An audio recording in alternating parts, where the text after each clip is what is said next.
Hello everyone, the proof today is the renewal of the moon. As we all know that the Jewish calendar and the Christian calendar every 19 years is actually matching. It's a cycle of 19 years. According to the Torah, when God gave the Torah to the Jews, as I said, it's a combination of the written and the oral laws. It says in the Torah that Passover, it's the holiday of the spring. Since we all know the rule that a divine book, you can never find any error there, Passover must fall all the time on the spring. Now let's review the difference between the way the Jews calculate the year, the Muslims and the Christians. We'll start with the Muslim. They follow the year of the moon, which is 354 days.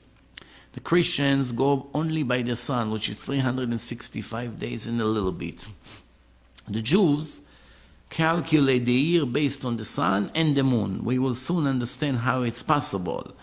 So the Muslims, since the year is 11 days shorter than the year of the sun, the fast of the Ramadan is moving from season to season.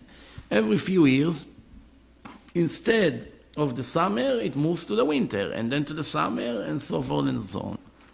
The Christians were aware of the problems between the year of the sun and the moon, and every 4 years they add a date to the calendar, which is February 29, which means if you're born on February 29, if you are 60 years old, you only had 15 birthdays.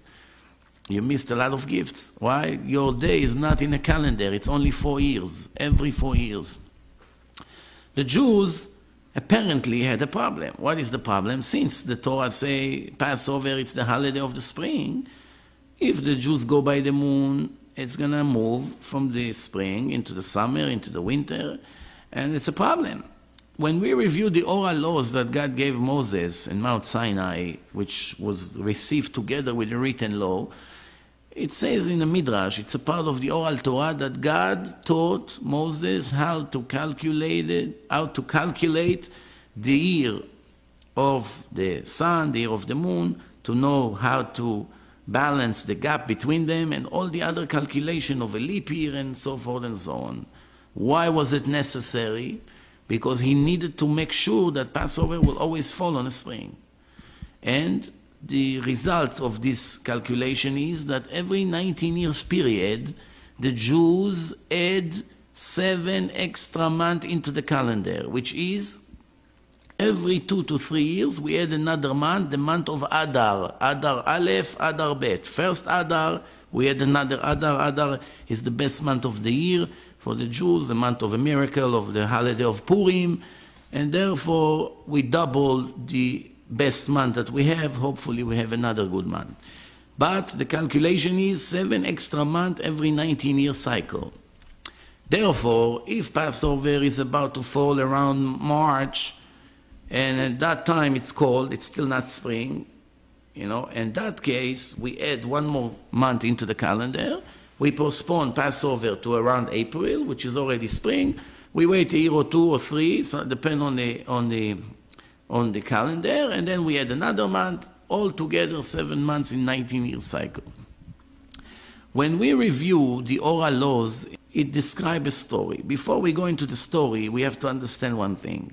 The Jewish calendar that we have today was written by the grandson of Hillel. Hillel was the president of the Sanhedrin when the 71 sages were sitting and making the laws and gathering the Torah for security reasons. His grandson, his name was also Hillel, and he wrote the Jewish calendar. But before he wrote the Jewish calendar that we use until this day, the Torah said that 2 witnesses has to come and testify in a Jewish court that they just saw the renewal of the moon. How did they know when to look for it? They used to announce on the Sabbath, on the synagogues, that around Tuesday afternoon, around 5 o'clock in the afternoon, we're expecting the renewal of the moon based on the calculation that we have for years, that pass from generations to generations. And people were reviewing, looking for the renewal of the moon. They run to the court. They just say, we saw it. They announce that it's the first day of the month. They begin to count. It was very primitive, but that's the way it was. And then they send messenger to Syria, where the Jews lived in the exile, to inform them that the month started on that specific date. That's how it was. The Gemara brings a story that the president of Israel, his name was Rabban Gamliel, was sitting in a court waiting for the witnesses to show up. 200 witnesses, not two, 200 witnesses showed up that afternoon, and it was a very cloudy day, and they came to the rabbi and said, Rabbi, we just saw the renewal of the moon. And he told them, all of you are wrong, it's impossible. Why? We have in tradition, we receive from generation to generation that the renewal of the moon can never be less than 29 days and a half, and 2/3 of the hour and 73 parts of the minute can never be less than that. Based on what you're telling me, it's less than the minimum possible cycle. It's impossible. If we calculate 29 days, we all know what it is. And a half, it's 12 hours. 2/3 of the hour, it's 40 minutes. 73 parts of the minute, you calculate, it gives us 29.530,590. 6 digits after the decimal point. Let's see what NASA has to tell us. NASA came with research that costs perhaps billions of dollars, and thousands of employees participate in this research with mega computers and telescopes and satellites, etc., etc. And the calculation of NASA after many years of efforts came to 29.530,588. Remember, the Torah say 29.530,590. NASA came 588 to 10,000 of a second. Take a second, divide it to 10,000 pieces, take 2 out. That's the difference between NASA to what the oral Torah told us thousands of years ago. In generation that there was no calculators, no telescope, no satellites, no ability whatsoever to know such a thing, the Jewish Torah told the Jews, remember, the renewal of the moon can never be less than this number.